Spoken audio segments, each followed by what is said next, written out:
from the Crypt. Welcome, friends and fiends, to the Cryptique Podcast. My name's Kenny, and I'm here with my good friend Godden, and together we're here to watch and review every horrific, often hilarious episode of the legendary HBO anthology series, Tales from the Crypt.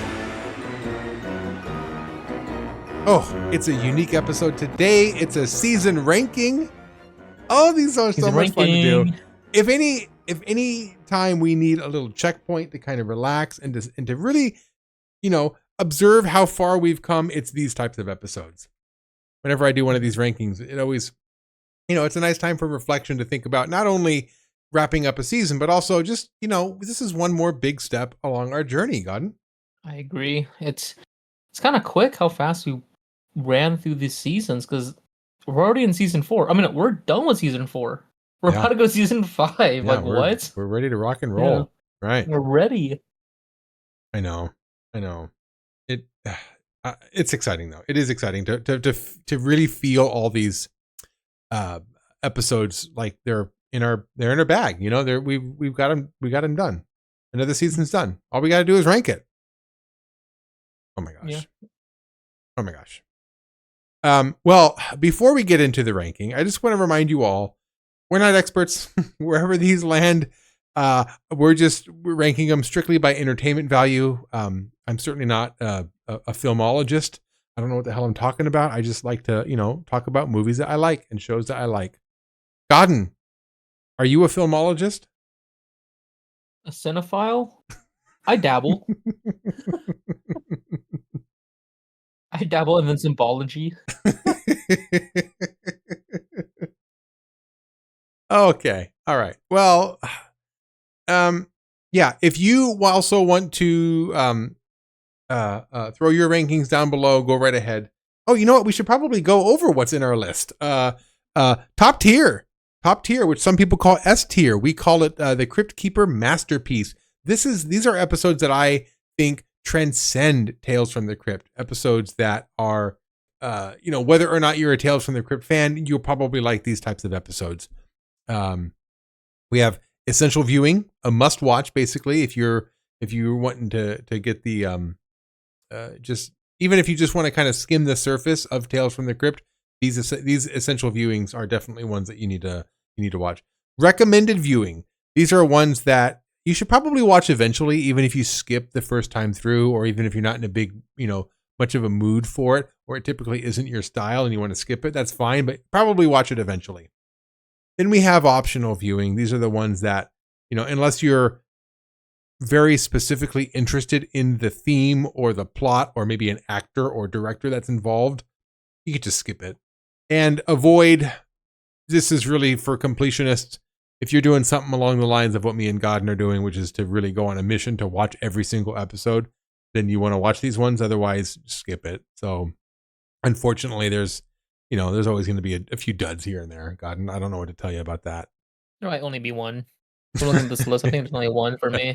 But yeah, I think we'll be good with this season. I think I have more than one that I'd like to put in. And avoid. Really? I'm gonna strong arm you out of it. Okay. All right. Shall we dive in? Is there anything else you want to say, Godden? Yeah. I just want to thank all the viewers, for at least participating with us, with watching alongside or learning about the story through us. So it's been a lot of fun. I can't wait for season 5, realistically. So yeah, I'm ready to dive in. Yeah. Season 4 has been a big journey for us. It's this is the season where it became available on Shudder. So during this season, we learned that Shudder was going to be streaming Tales from the Crypt. Godden and I got Shudder just so we can watch Tales from the Crypt. And I've also been enjoying Creep Show. The Creep Show miniseries is actually pretty good too. So I've been watching. I'm not very into it. A lot of episodes into it. But I've watched a few. So they're good. I like them. So let's get started with the season premiere. None But the Lonely Heart. I like this episode. This is the one. Oh, by the way, while we go through these episodes, I'm surprised I didn't say this earlier. We'll go through each of the episodes. We'll review just the briefest of the briefest plots to each episode. We'll review what Godden and I both gave it. And then we'll adjust our scores. Do we want to give it a boost? Do we want to drop it down a point or two? And then finally we'll place it. So None But the Lonely Heart. This is the one where that rich suave gentleman is swooning the older ladies and killing them on like poisoned wine or something like that, and then taking all of their money. All the old ladies come back and basically kind of attack him kind of out of nowhere. That was kind of my big gripe when I watched it the first time, was the ending kind of came out of nowhere. But yeah, let's see here. None But the Lonely Heart. I gave it a 4 1/4. I gave it 4.25. Godden, you gave it a 4. Do we like these scores? You want to keep yours at a 4? Yeah. I think it's a very fair score. No adjustment from my end. So yeah. Yeah, I gave it 4 1/4. I like that score. This was that Tom Hanks episode, by the way, and I thought he did a good job with it. Just the ending, the fact that it did kind of come out of nowhere. And one person in our comments along this season did mention that, it's just an ending. They just come back. It's just for revenge, whatever. I see what you mean, but it still doesn't quite sit right with me, so I can't bump it up any higher than that. 4 1/4 seems good to me. Where do you think it falls in our list here? I think essential. I think Tom Hanks did a really good job. Funny enough, I didn't realize that, the graveyard keeper or the grave digger that comes in the end is Sugar Ray, the boxer. Oh, right. Yeah, honestly, whether you like Tom Hanks or not, I think you should give this a watch. I think it's an essential piece to the Crypt Keep catalog. So yeah, I agree. That's where I put it as well. I put it in the essential viewing. So episode 2 of the season premiere was This'll Kill Ya. This is the one. Oh, this one had the great intro, by the way. Remember, he had the like that noir style, and he had the body in the back of his trunk, and he drug it into the police station saying, I'm a dead man, and this is the man who killed me. And it turns out that he was, quote unquote, poisoned by his coworkers. He basically went crazy, killed his coworker, or killed the one coworker, and by the end you learned, it was all just a prank. Haha, so funny. Yeah, this was an episode that I found it was a little annoying. It wasn't the best of episodes. I gave it I only gave it 1 point less than the previous one. I gave it 3 1/4. You gave it 3. You want to make any changes to those scores? You like your 3? Yeah, I'll stand on that score. Just thinking about the scenes, I think it's appropriate because nothing really stood out. I think it had a strong start, then it kind of like mellowed towards the episode. So I'm actually going to drop my 3 1/4 down to a 3. So I think I don't know what I was thinking back then. It's not that much of a difference, but I just seeing it above a 3 like that, just kind of maybe not, but maybe at a 3 is okay. So where do you think it falls in our list here? This'll Kill Ya. I don't think like I mentioned before, it had a strong start, but it didn't kind of keep that same oomph for the rest of the episode. So I don't think it gets the essential viewing, unfortunately. It might go into recommended. Because essential for me is like, you have to watch it, It's like, you have to watch it. It's essential. But recommends, like, I don't mind if they say no to this episode. So that's right. But if they said no to the episode, would you be like, all right, but you got to go back and watch it at some point? You got to watch it I would just probably go to the next one on the list. Like, okay, then watch this one instead of that one. I don't know. I to be honest with you, I had this clocked in at my first avoid. I would say just skip this episode and just move on. Avoid? Yeah. I mean, I know it has that one scene that was really eye-opening and just like could do without. Oh right, it did have that very yeah. A very really sexually charged scene that we'll call it. Yeah, I mean, I guess with today's standards, I guess Avoid wouldn't be bad. Like, it wasn't. Not that you can do it tastefully or anything like that, but there are movies who portray that kind of scene better. Like realistically, like it has that same like grit and heaviness to it, but it's not like you want to look away. It's a little too strong for this kind of episode. I felt like so. I'm more optional, but I'm not gonna care as much if you really want it to be Avoid. We could put this in optional viewing. It's optional, okay. Because I did have it on my list. I did put it in at Avoid. You had mentioned recommended. I couldn't recommend it. If you wanted to skip this episode, I'd be like, fine, skip it. I don't think there's any big reason to really watch this episode. The twist wasn't that miraculous either. It was kind of whatever. Yeah. But I just like where he always hides his stupid insulin at the very back. Like he's just setting himself up for failure. Yeah, that looked really. Just the fact that he kept it there was really bizarre. It's a bizarre place to keep your insulin. It was like he only kept it there for the twist. That was the whole reason he put it there. It wasn't there for any other reason. Yeah, you're right. It's optional. You know, I'm so after talking about that. Okay, I'm glad that we can agree on that. Well, that brings us to the final episode of the season premiere, On a Dead Man's Chest. This is oh my gosh, the terrible music. This rock band that's practically falling apart. The singer and the guitarist are in love with each other, but the one of them is seeing another woman, and it makes the other man jealous. So it's just they're always fighting. He gets a tattoo. The tattoo comes to life, and then he cuts his chest off. Gosh, this episode? I tell you, what did I give it? This episode, I gave it 2.75. Way too high. I'm gonna tell you that right now. Way too high for this episode. You gave it a 3. Way too high. I'm gonna drop this down. God, I'm gonna give this This might be, as I'm kind of looking through the rest of the episodes, this really might be like the worst episode of this season. I did not like this episode. I'm gonna go to a 1, Godden. What about you? Do you like your 3? Yeah. There's some elements to this episode where I'll stick with a 3, realistically. You know what? I think I gave it that relatively high score because of the fact that I like the idea of a tattoo coming to life and having somebody else being able to see that in you and bring it out under your skin. I do like that aspect of it. Gosh, it's got really good writing on that end of it. The execution of this episode was just horrendous.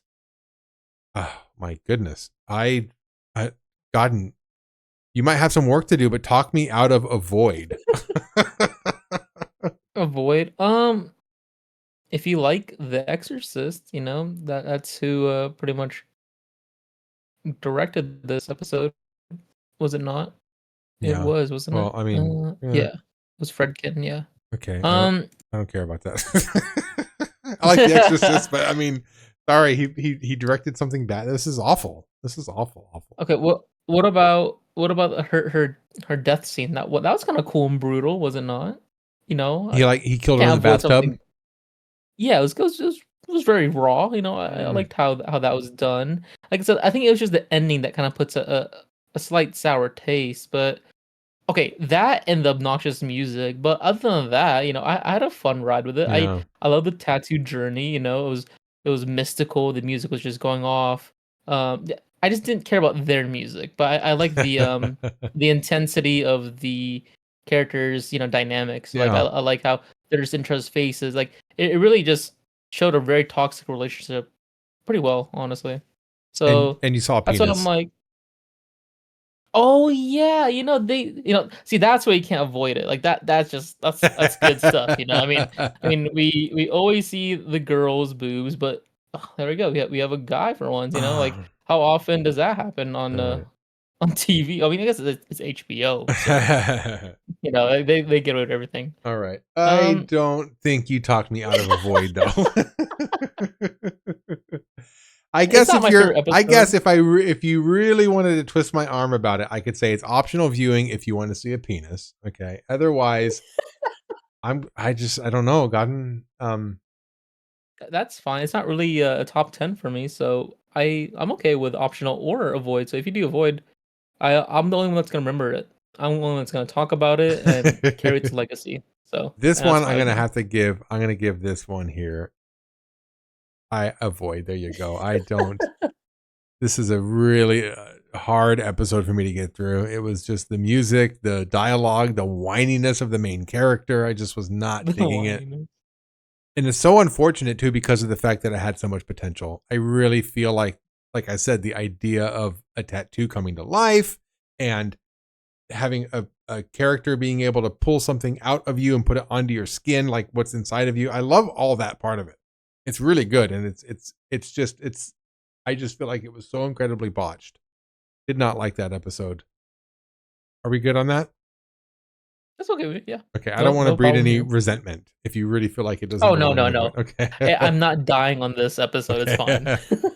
How about Seance? Seance was the one where we had the two con people were trying to con that man out of his money, saying that, oh, I'm your uncle's Niece. daughter.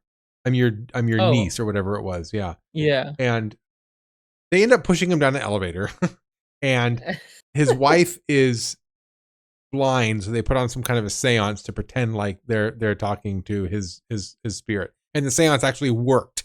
It actually worked, and then he came back to kill him. I kind of like that twist. I think we had mentioned on the actual episode that it would have been convenient or maybe more clear if the woman, instead of trying to portray his niece, maybe trying to portray being his uncle's wife, his trophy wife or something like that. That would have made more sense for the love story angle, for the seduction angle. But the fact that they went with actually blood related just seemed kind of weird with that. I remember that stuck out to me back then. But I gave it Seance. I gave it a 3.1 and you gave it a 3. What do you think? You like your score? 3?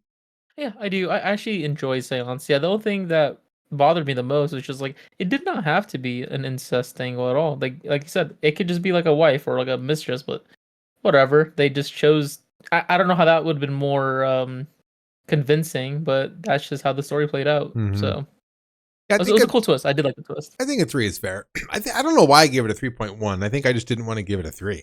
I don't know what that was about.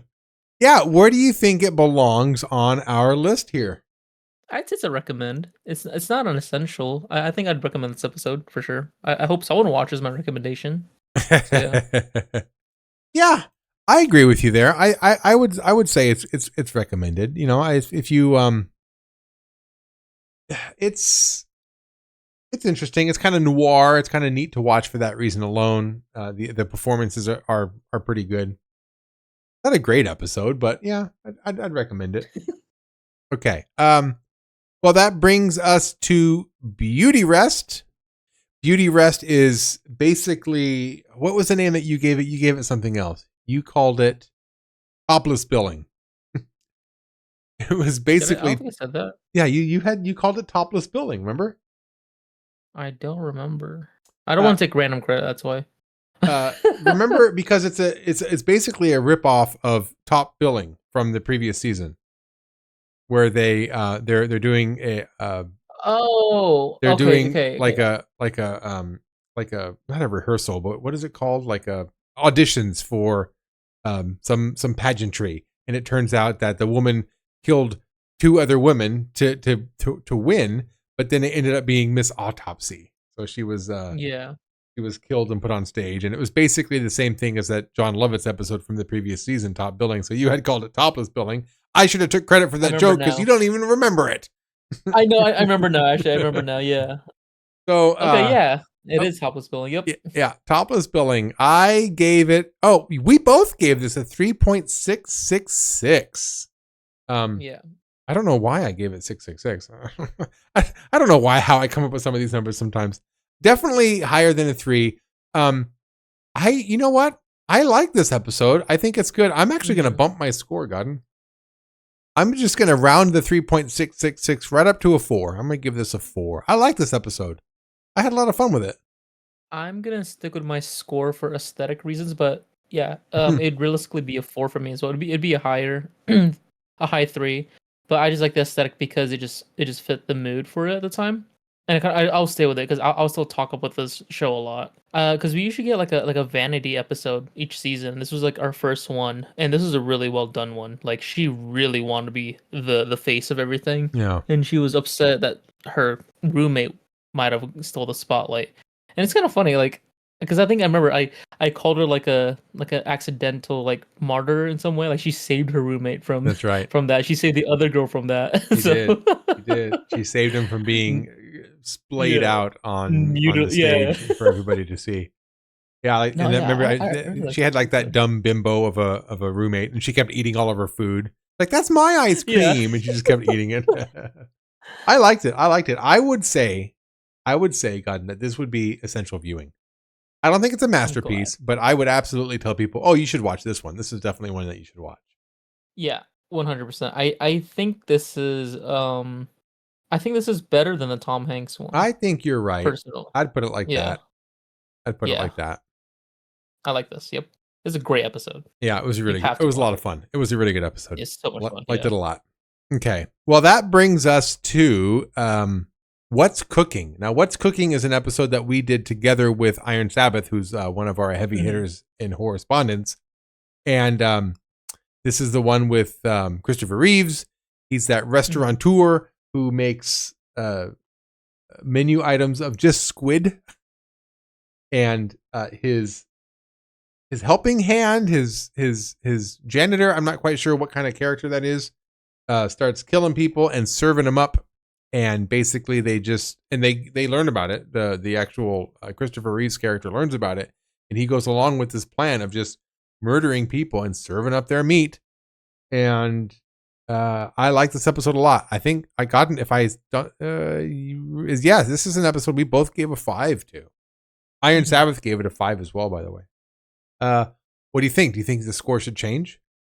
I can't give anything higher than a 5. No. I think it's a really well done episode. No, yeah, I have no issues with it. Even think about it now, and it has a pretty stacked cast. Right, it has Judd Nelson, Christopher Reeves, it has Meatloaf. Yeah, you know, it's good. It's a great episode. Yeah, it was really good, really good episode. Yeah, Iron Sabbath picked one hell of an episode to be part of. Yeah. Now, it's definitely going to be at least here in the essentials, right? Do you think that this is a masterpiece? Do you think that this is something that transcends beyond Tales from the Crypt and that people should watch regardless? Oh, I see.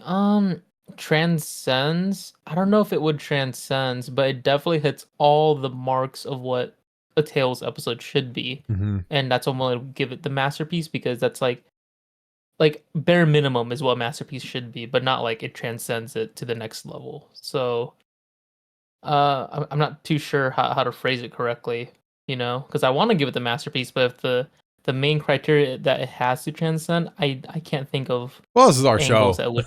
we put it where we want. But that's kind of the thought. It's your rubric. Yeah, that is a thought process that I have. Like, is this an episode that would go beyond Tales from the Crypt and just people in general would enjoy watching? And okay, I see. I think I was going a different rabbit hole. Yes, I think you can just put this on and people would 100% watch this regardless if they know that it's Tales from the Crypt. They might think it's a movie. They won't even think it's an anthology series. They'll just think like, oh my god, like what's more to the story, like are they like a Bob's Burger kind of deal where they just so yeah, I think it would transcend that way. Yeah, I agree. I think this is an episode that you could put on anywhere, and it's a little macabre, sure, but I think a lot of people would enjoy it regardless. So this is I could put this episode on, and I think my mom would probably get a good laugh out of it, and she wouldn't necessarily have to be a Tales from the Crypt fan to really like this episode. So yeah, I think this is a masterpiece. I think it's great. I think it's a masterpiece. Yeah. All right. Well, that brings us to the new arrival. This is Ignore It. Our doctor, our psychologist, child psychologist, goes on a home visit to basically try to correct or make a nice child out of an absolutely like devil of a child. It turns out that this particular child happens to be like some sort of a zombie. Yeah, I freaking love this episode. It's hilarious. One of the scenes that's my favorite is when he's trying to open up that door that has the electric zap on it, and he goes, I can't find how to deal with this in my book. Like, like how to open a door is going to be in the book that he wrote. Like, he should know better, but he doesn't. It's so funny to me. Yeah, I love this episode. I think it's great. What did I give it? What did we give it? New Arrival. I gave it 4.75, and you gave it a 5. I did. I'm gonna tell you right now, I'm gonna bump mine up to a 5. This is absolutely a 5. I don't know why I did. Maybe I didn't give it a 5 because the ending was kind of weird, but that's okay. We can have weird endings and still really enjoy an episode. I think this is a 5 to me. I really loved it. What about you? Any thoughts? You want to change your score? The New Arrival. No, yeah, I love this episode. I wasn't expecting another banger right after What's Cooking, because usually, how the pattern goes is that we get a good one, then we get an okay or a bad one. Yeah, So getting sometimes a that great happens. one after a great one is like, oh, I wasn't expecting any of that. So Yeah. yeah, I'm sticking with my score for sure. Yeah, I liked it a lot. And it had the T-1000 in it, Robert Patrick. It did. I love his character. Yeah. I would put it, for me, I would put it at least in essential viewing. At least. At least. I think I would put it in essential viewing, and I would put it above both of these guys. Yeah, I agree with that, but I don't know if I can talk to you getting into Masterpiece, because it's one of those episodes where you can just throw it on the background and people would not think it's Tales from the Crypt and also enjoy heavily. Oh wow, you're willing to try to put it up into Masterpiece. Maybe I'm getting ahead of myself by looking at the rest of the list, because I don't think a lot of these will end up on the Masterpiece as well. Only like a couple, not even a handful. So I'm okay with even just putting this extra one, because maybe I'm too biased in some way, but I think it deserves it. I mean, I'm trying to look back. I don't have any issues with the episode realistically. The only thing that you mentioned back then was you didn't like how the way she died at the top of the stairwell is because That's right. an electric fan comes down. But even then, I can look past that. That's whatever. I think everything else was just funny. The house is electrocuted. Like just all these gimmicks that, like, it's like what you mentioned. You're just stuck in a haunted house in a way. Yeah, So it was very haunted housey. The vibes were also really good. Yeah, yeah, the vibes were there. Yeah. Well, But yeah, it is our show. We can kind of put these where we want to put them. And you know what? You didn't raise much of a fuss when I wanted to throw On a Dead Man's Chest down into a void, and you originally wanted to put it way up in recommended. So that was a big jump, and you didn't really protest that much. So I'll give you that then. We can agree together on that. The new arrival will put it up in a Masterpiece. It's there. It's okay, there. Cool. All right, that brings us to Showdown. Oh, Showdown. This was a weird one. Like a Western. This was one that was also not supposed to be a Tales from the Crypt episode. It was supposed to be part of the Two-Fisted Tales. Kind of this Western theme going on here. This man is being tracked down by like this bounty. Or he has a bounty on him. He's being tracked down by what turns out to be, or what we think is like maybe a bunch of bounty hunters or something like that. Right. He gets to this town. He learns that he's actually dead, and the people chasing him down are like, what? I already forgot. Were those the ones who killed him? The ones who were tracking him down? Or were those the ones who were like trying to find his gravestone like 100 years later? I don't know. Well, I kind of like the way you put it. They're just like, what? I think that just summarizes everything, honestly. Yeah. This was kind of all over the place. Oh, not too all over the place, but enough where you're just like, well, what's the point of this story realistically? Like, and yeah, I mean, I want to skip to the part where we put on the cheat sheet here, but like, I'm okay avoiding talking about this because it's much putting in the avoid pile. All right. Well, I gave it a 2.5, and you gave it a 2. I think that you know what? If I gave On a Dead Man's Chest 1, I'm gonna also give Showdown a 1. I did not like this episode. It was painful. I think this was one of those few ones that I really only watched once and try to get away with actually doing the podcast. And I ended up kind of botching the plot. But it was just I did not like it. It was not enjoyable to me. You gave it a 2. You want to keep it at a 2? Yeah, I'll give it a 2 because it's not like so bad that I hate it and I have to give it a 1 or a lower than a 1. It's just like they could have done this better in a lot of ways, and I just felt like maybe there's too many cooks in the kitchen when they wrote this. Maybe that's what happened, because I like the idea they're trying to go for. We're like, yeah, look, it's been hundreds of years in the future, and everyone is talking about his legacy or just about around him, and then he's just witnessing that, probably noticing that he failed, and slowly, it's like the whole Jacob's Ladder thing. I like that premise a little bit, so I'll give it a 2. Actually, I'll drop it down a little bit. I'll give it a 1.5. 1.5. Okay. I'll be a little harsh, but yeah. 1.5, and I'm assuming we could recommend to our listeners to avoid that episode. I'd rather watch Dead Man's Chest. So yeah. Oh, wow. Okay. When we say avoid the episode, by the way, you can avoid it on Shudder. You can just skip right over it. But make sure you get yourself online to listen to our recap of it. Okay, so don't avoid our review of it. Just avoid the episode, right, Godden? Avoid it on Shudder, but no, don't avoid our review. I agree with that. Okay. All right, that brings us to King of the Road, which was this was another one that was not supposed to be Tales from the Crypt. It was supposed to be from the Two-Fisted Tales. I think it's much better than Showdown. I was worried about it because of the fact that it came right after Showdown and it was from Two-Fisted Tales as well, but they did a much better job at this one. This was a really good kind of an action drama story as opposed to more like horrific or anything like that. There was nothing really ghostly or ghoulish about it. I enjoyed the hell out of it though. So he's Brad Pitt character is trying to race a legend. I forget what his do you remember what his name was? Iceman, right? He was trying to, that's what he was doing. To race him, he kidnaps his daughter to get him to race him after the man had already agreed to race him. So it was like a worthless kidnapping scheme, but whatever.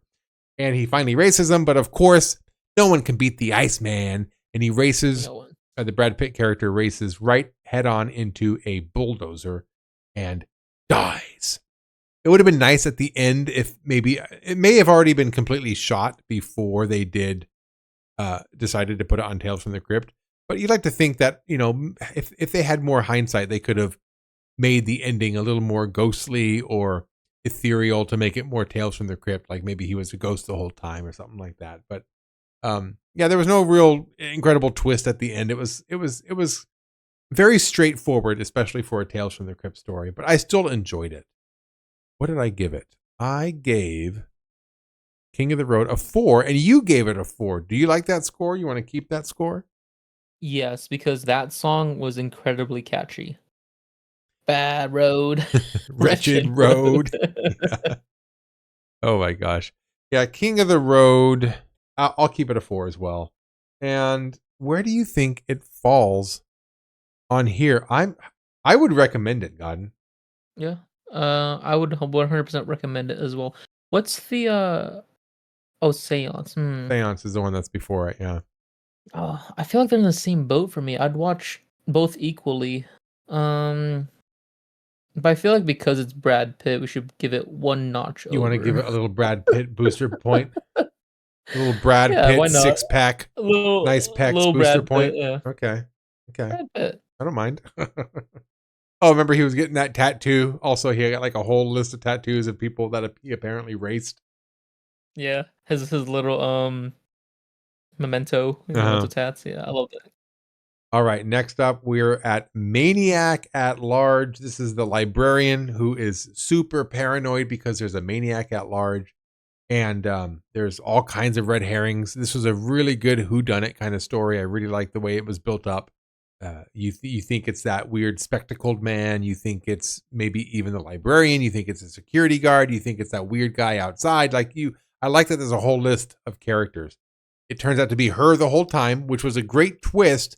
But I think the execution of the twist was a little clunky, and it left too much elbow room for other possibilities. So it wasn't as a matter of fact ending that I would have liked. I still like the episode a lot, though. I gave this particular episode a 4 1/4, and you gave it a 4. Do you like your score, Godden? I'm trying to think if it should bump up. I mean, yes, I do like my score as a 4, but I think I need to. It's like one of those episodes I have to rewatch to see if I would boost it a little bit. But I will stick with the 4 now because 4 is pretty strong as is. Yeah. Yeah, 4 is strong. I gave it a 4 1/4, so mine's even higher than yours, and I'm gonna stick with my score. I liked it. I liked the episode a lot. I like the vibes. In fact, I will bump it up. I'm gonna give it a 4.5. No, you know what? I'm gonna give it. Yeah, I'll give it a 4. 4.5 is good. If they had really stuck the ending and made it more clear that it was her the whole time, this would have been probably closer to a 5, maybe even a 5. It was like I love the rest of the episode. But the fact that the ending was just so lazily, weirdly written, that's what sticks out to me, unfortunately. It's kind of like a big glare in the the windshield. You know what I mean? The big glare, a big smudge on the film. That just kind of bothers me. So, yeah, 4.5. Would you like it if the ending somehow did like a flashback sequence of like her killing the rest in some way, that would and be like, cool. she is the murderer? That would be cool. Yeah. And someone had mentioned on another podcast, I think I even mentioned it a couple of episodes later on our podcast, that in the comic book, it was all done in like through like where like internal dialogue. Like there was basically like a narrator. Oh, okay. If she was narrating the episode and at the very end she had said something along the lines of, "Oh, I got her. Thank goodness I got her. Just like I got those other 5 other people who were trying to kill me." You know what I mean? Like if you had just one little piece of dialogue in there that really alluded to the fact that, oh yeah, it was her the whole time. I would have liked that better, because the way it ended in this particular episode, I was like, I kept waiting for like, okay, but what's the next piece? Like, how is the rest of this going to come together? And it didn't really finish. I feel like it was kind of an unfinished episode. So, I would still recommend it though. I would put it at least in recommended. Do you think it's essential, Godden? It's only the last moments of the ending, like you mentioned, where if they tweaked some dialogues or added one more thing, it could really just have a full, strong episode. I think it could actually go into essential realistically. I agree. It has a lot of. It brought a new element, the clues, who done it element. We don't really get a lot of that. So yeah, I put it in recommended because I was hoping to not go below that, but then I really wanted it in essential. I was waiting for you to say it. So yeah, essential. Okay. Where do you think in essential? Do you think it belongs before or after None But the Lonely Heart? No, I think this is a good spot. Actually, I think this ties in for essential so far. Okay, all right. Do you think it goes above another? As long as it makes it to essential, I'm happy. Okay, then yeah. I would absolutely tell people this is an episode you need to watch on your way through the Tales from the Crypt show. Next up is Split Personality. This is one that we reviewed with our good friend Alan from the Creeps of the Crypt podcast. I'm so glad to have him on to talk about this episode. Great episode for him to be part of too. Joe Pesci being Joe Pesci in all the most wonderful ways. He's a con man who cons these 2 twins into marrying him, but he wants to marry both of them to get all their money. So he fakes that he's a twin himself, and he goes through this whole ruse of just dating them or being their husband like 1 month at a time while his other half is like in South Africa or something like that. Oh, he hams it up so well in this episode. Such a great episode for him alone. I don't know if anybody else could have pulled off this episode as good as he did. He made this episode fly high. This was a great episode. I gave it a 5. You gave it a 5. Alan gave it a 5. Do you think it deserves that 5, Godden? Oh, 100%. Without a doubt. I mean, no issues with this. The only issue I had is why did he do it that way? But that's more because I'm leaning with the plot more so against it. So yeah, that's the only issue I had. He didn't have to do that way. Yeah. So this is at least, I would say at least, Godden, it's going to be essential, and at least I'm going to put it in first place in essential. Do you think that this can be bumped up to a masterpiece? I mean, it definitely can be bumped up, but I'm trying to think if it should be the masterpiece portion. I mean, think of the memes. Think of the memes that you had seen without even knowing it had come from this show. Think about how much this episode has already transcended the rest of media. Yeah, I don't know. We've been arguing. Clearly, when I was starstruck when I was like, "Oh my god, it's from this episode this whole entire time." Yeah, and I'm going to put it above the new arrival. Do you think it should go above What's Cooking? Yeah. Well, I don't think there's a meme for What's Cooking, so I think it does deserve that little spotlight because it already transcended itself through internet culture. So yeah. Such a good episode. Yeah. And imagine how many people have no idea that it came from Tales, just like you, right? Yeah. And would just enjoy watching this episode just for those scenes to come through. Absolutely. Yeah. Such a great episode. Such a lot of fun to watch that one. Wow, look how good this season is so far. We have a lot of stuff on up on the top 2. It's a very strong season. Masterpiece and essential. I didn't realize how strong the season was until we're really starting to inspect it like this way. All right, that brings us to Strung Along, which is that it's kind of a weird episode. It's like that that puppet that we don't know if it's alive or not, and it's I don't think the episode knows whether or not it's alive by the end either. It's just kind of a it's just the puppet / he is talking to himself. We don't know which is which. He thinks his wife's cheating on him. She is cheating on him, and then they fake him out by motorizing his puppet to look like it's killing his wife. He has a heart attack, only to be quote unquote maybe resurrected by the end through a puppet. I don't know. It's kind of ambiguous at the end. Was not a big fan of the ending. Kind of a slow burn, which I didn't mind, but I did mind by the end, because I don't mind a slow burn if the payoff's nice. I don't think the payoff was very nice in this episode. I gave it a 3.5. You gave it a 4. You want to stick by your 4? Yes, I do like it. It gives me a lot of Chucky vibes. So yeah, stick with the 4. Yeah, I'll stick with my 3.5. I'm not going to change it. I think it's fine where it is. Now, as far as where it belongs on our ranking here, what do you think, Godden? I recommend it. I don't think it's essential. I mean, you can just watch Child's Play if you want a better version of this, realistically. Like, I already placed this on my recommended, so it sounds like we agree on that. I'll also put it in recommended. I think the vibes are okay. The story's not bad. It's just the ending is kind of mediocre. I'll put it there. All right. Well, that brings us to Werewolf Concerto, the penultimate episode of the season. This is the one with James Bond, and it turns out to be the werewolf. Although while we're following along, we're supposed to assume that he's a werewolf hunter, but he's a werewolf, and then the werewolf hunter turns out to be that piano artist. She's also a vampire. It's kind of like a hat on a hat, almost kind of a thing. It's like like, oh, here's the twist, but also here's the twist. Not only was he the werewolf the whole time, she was the hunter the whole time, and she's a vampire. It was an okay episode. I did like it more and more the more I watched it. The first time I watched it, I was kind of not really with it, but then after watching it a couple more times for the review, I did enjoy it more and more. I gave it a 3.7. Godden, you gave it a 3.5. You want to leave it there? Yeah, because I think I wanted more of the German characters to play. I like their accents, talking about being a tourist or on vacation. Yeah. Yeah. Yeah, I think I like a 3.7. I mean, there's just also another thing I didn't really like about it was the fact that there were so many characters, and I was looking forward to unraveling all of to parse through why so-and-so isn't a werewolf. Like I was really expecting more detective in story in this, and there really wasn't. It was just I think he crossed out one party from his list, right? The Family Matters guy and his wife. He checked them off his list, and that was it. He killed some other guy who turned out to be a Nazi. That was kind of weird.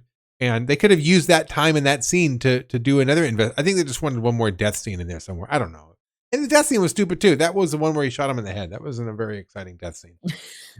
Anyway, where do you think it goes in our list here? Werewolf Concerto. I don't think it's essential. Like nothing about it stands out to be essential. Like if you want vampires, well, I guess if you want vampires and werewolf, this would be the only episode so far. But if you want a vampire, you should watch the previous season with Reluctant Vampire. That's a more fun vampire. And if you want vampires and werewolves, you just go back to season 2 and watch the Secret. I think those are all better than this. Yeah, I mean, I would just recommend it. I mean, hey, it has James Bond. You should definitely watch this. Yeah, I'll put it on there. I think I agree with you. I wouldn't say. I mean, maybe it's optional. Maybe some people might think it's optional.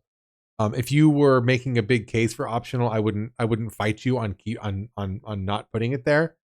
But I mean, recommended is fine. In fact, I'm starting to lean towards optional now. Oh, really? I mean, I wouldn't say optional because I feel like people should definitely give this a watch more so than at your discretion. And that brings us to the final episode of the season, Curiosity Killed, which we reviewed with our good friend Daniel. Oh yeah. It was. By the way, can I just take a moment to thank Daniel for coming on the episode? I didn't really put too fine a point on this, or even acknowledge it. I don't think when he was here. But Daniel is not a huge horror fan. No. We've been trying to get him on the show for a while now, asking him to come join. He's like, "Well, what episode would I watch? I don't know what I want to watch." So, so I finally kind of, I don't want to say strong armed him, but he was over one night, and I was just like, "Oh, by the way, we're doing this next." I put the episode on, and we watched it, and I was like, "What do you think?"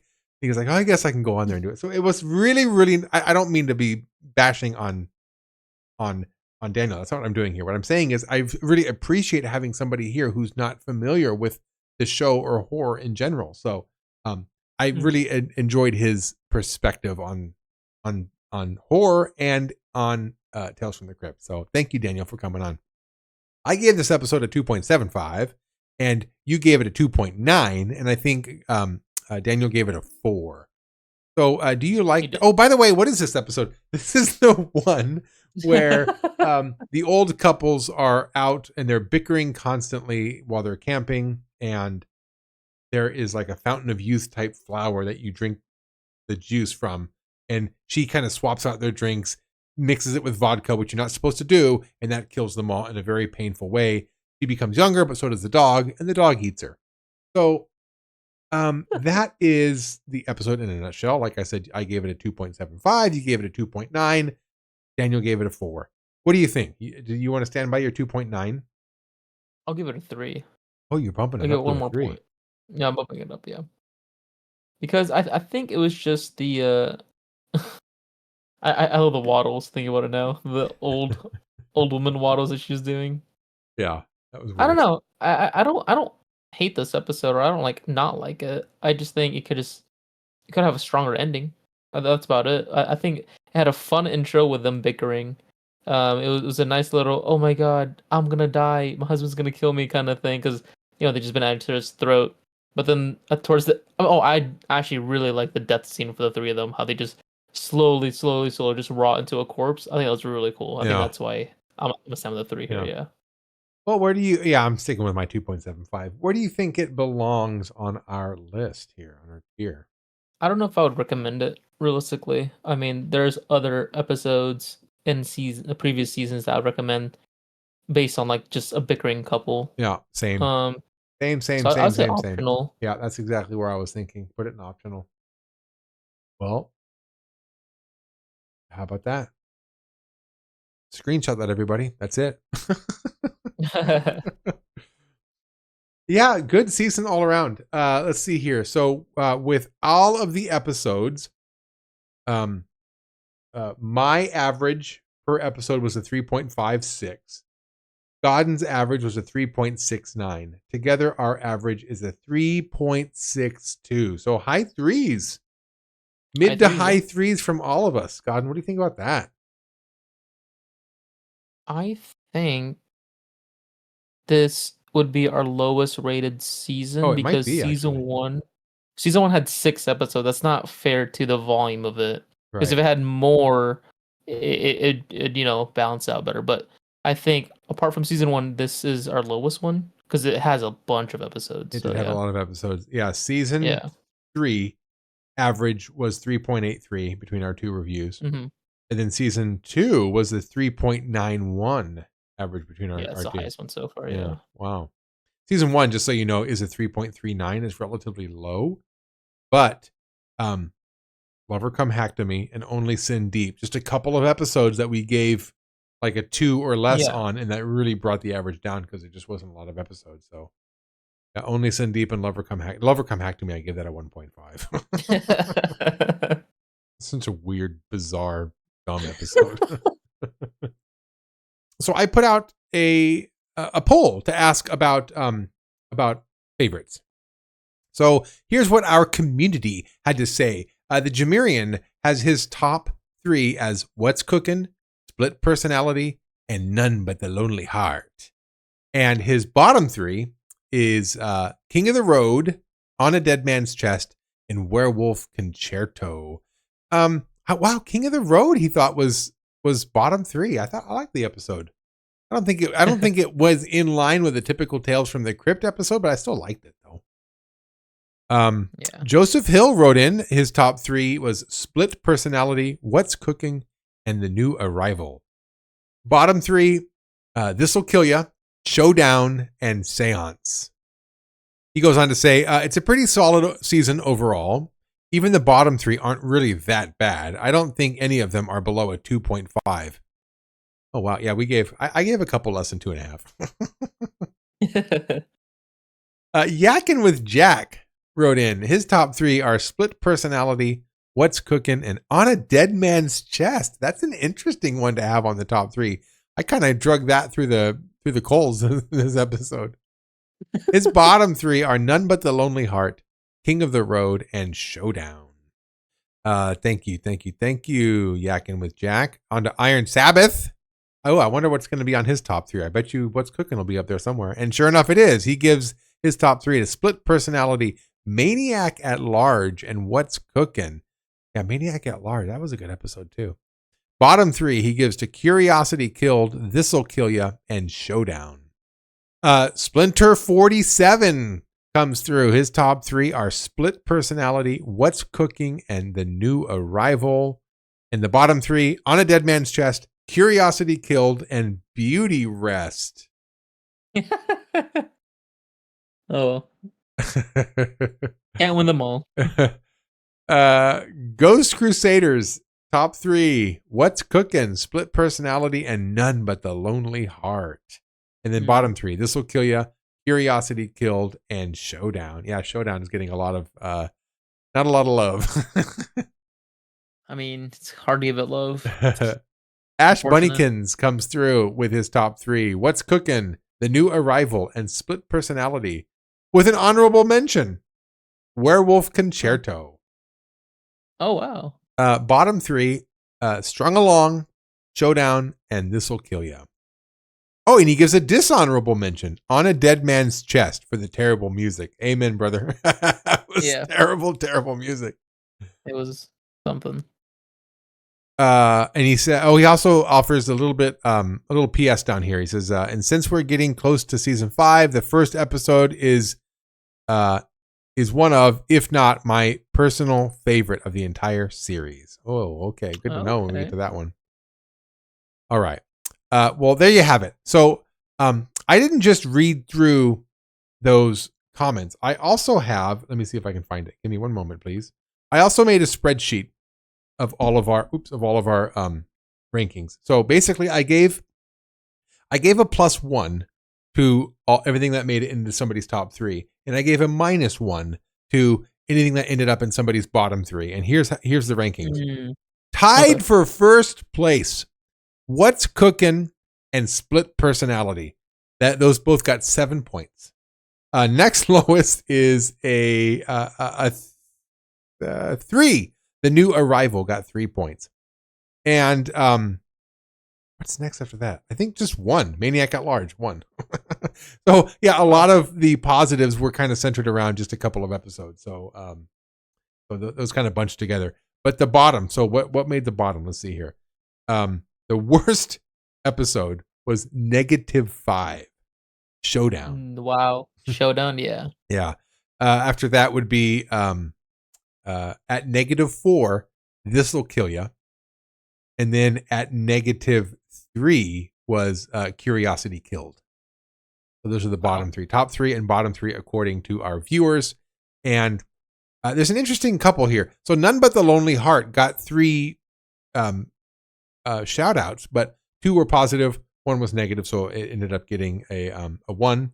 And then On a Dead Man's Chest got 2 negatives and 1 positive, which gave it a -1. So a couple of episodes that ended up in both people's tops and bottoms, but for the most part, What's Cooking and Split Personality got a lot of love from our listeners. All right, and with that, I want to get into our honorary 6s. So honorary 6s. So we started a tradition last season where at the end of each season we would award an honorary 6 to an episode that is a very special place in our heart. So this particular season, Godden, do you want to talk about your honorary 6? Yes. I think after struggling with myself to see which one I'd give it to. I don't think I'm comfortable giving the obvious 5s an honorary 6 because I think 5s themselves stands alone as, hey, these are really strong episodes. So I choose something that really spoke to me the most. And it was actually Beauty Rest. I thoroughly enjoyed Beauty Rest. Like it was just unexpectedly dark. I did not think that's the twist at all.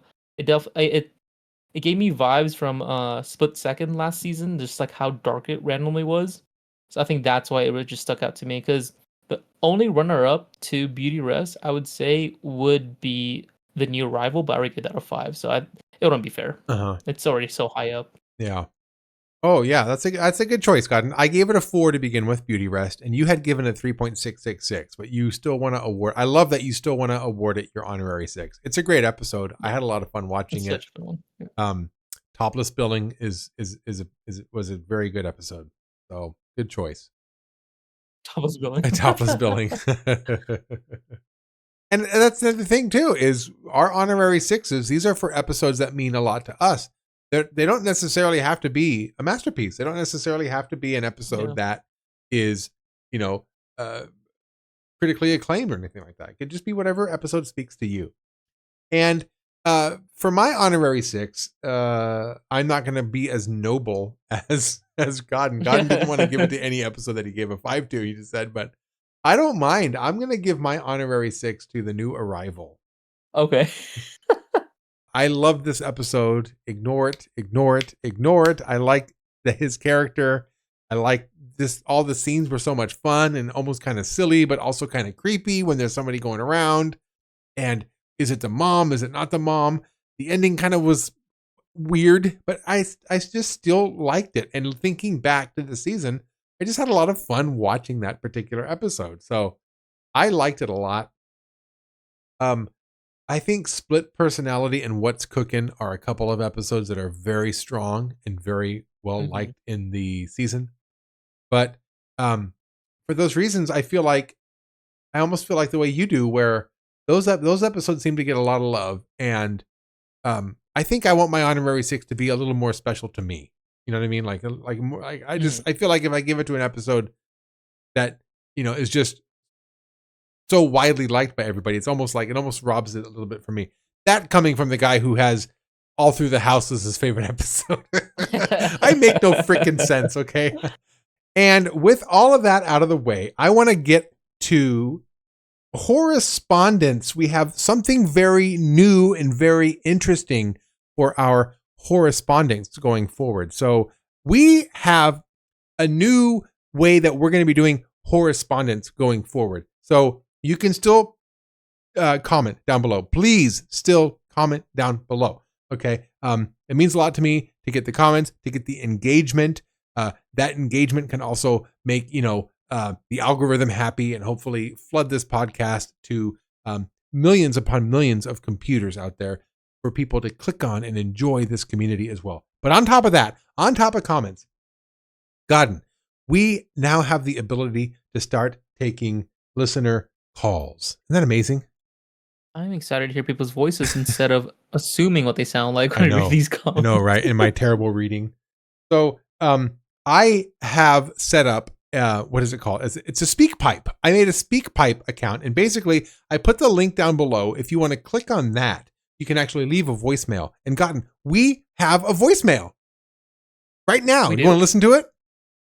Yes, please. All right. I'm going to click play here so you at home can hear a listener a call in. Oh boy, this is so exciting. Here we go. Hello, boils and ghouls. Kenny from the past here to tell you all about the future of Horrespondence. That's me. Starting in season 5, the Critique podcast will be taking your calls. That's right. You can now use the SpeakPipe link in the description below to send us a voice recording that we can listen and respond to right here on the podcast. For the sake of time and clarity, please keep your messages concise and to the point. Thanks for listening, kiddies. Oh, thanks, Kenny from the past. Yeah, and Kenny from the past did bring up something important. Yeah, leave your messages concise. We don't want to, if you're a bit of a rambler, I'm a rambler. I'm with you on this one. Okay. But you can leave a message, or after you record your message, there's an option to play it back. And if you find yourself rambling or not quite making a point, then you could just hit the try again button, but just do something like that. That way it's now I'm rambling. Here I go. Okay. So don't do what I just did and ramble on. Okay. Keep your messages concise and polite. And we'll play them right here in the podcast. And this is so much fun. I'm looking forward to getting into this for next season. So yeah, we're going to start having voicemails. Godden, isn't this exciting?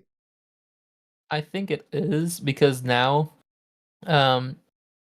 people have to hear, well, I don't want to just say you, but us ramble more about the comments. Now we can have the viewers on, without having to do a full episode with people if they want to participate. Now they can just participate but this way. I think it's really cool. I'm excited. I'm really excited. So. Yeah. And I think when you do SpeakPipe, you don't have to have an account. You do have to enter your name though. And you can enter whatever name you want. So if you want it to just be your screen name on YouTube, that's fine. I disabled the needing an email. Hopefully that doesn't backfire on me. I don't know if that was to prevent spam or something like that. Who knows? I might get all kinds of craziness. If that happens and I have to put an email, I'll let you know ahead of time. But as of right now, you just need a name. So, is there anything else you want to say above and beyond that? Is there anything else we need to get to, Godden, before we call it done with this? Call to action, leave us a voicemail. Yeah, try it. Try it. Click on the link down below and leave us a voicemail. Tell us what just tell us something about yourself, I suppose.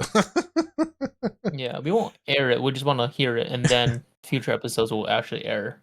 Yeah. I'm looking. Well, who knows? I might want to air it. You never know. Okay. Yeah. If you would like, tell us a little something about yourself so we can get to know our listeners. And if it's okay to play it, just let us know. Go ahead and play this online if you'd like. If you don't say that, I won't play it online. But if you don't mind having a little something about yourself shared with the community here, then just let us know. Hey, go ahead and share this. Otherwise I won't share it. Okay. With that out of the way, I want to get ourselves to talking about next season, season 5. We will be back soon to talk about season 5, episode 1, Death of Some Salesman. Now, I don't know if this is a huge spoiler. We're making some effort to get some guests on for the premiere. For the first 3 episodes, we're hoping to get some guests on.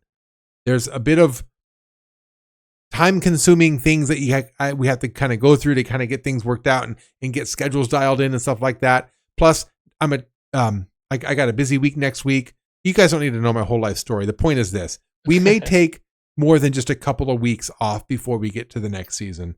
I don't know. It may just be 2 weeks. It may be a couple, 3 weeks.